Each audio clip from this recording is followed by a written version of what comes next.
A story that taught me sometimes the greatest act of love is letting go. I used to work at a nursing home, and that's where I met George and Martha. George visited every single day, always arriving at exactly 2 p.m. with a gentle smile and fresh flowers. Martha, his wife of 52 years, had advanced Alzheimer's and rarely recognized him anymore.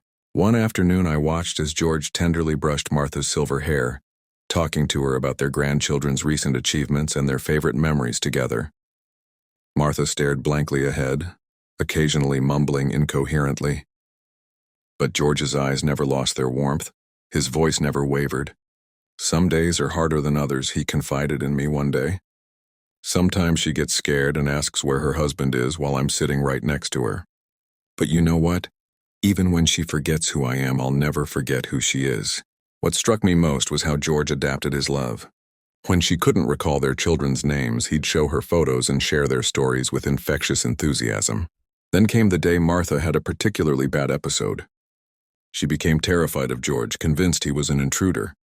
The doctor suggested that his daily visits might be causing her more distress than comfort.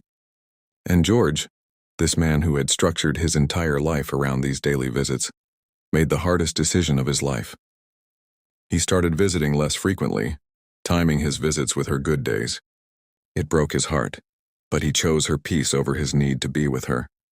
That's when I truly understood. Sometimes love isn't about holding on tighter, but about having the courage to loosen your grip.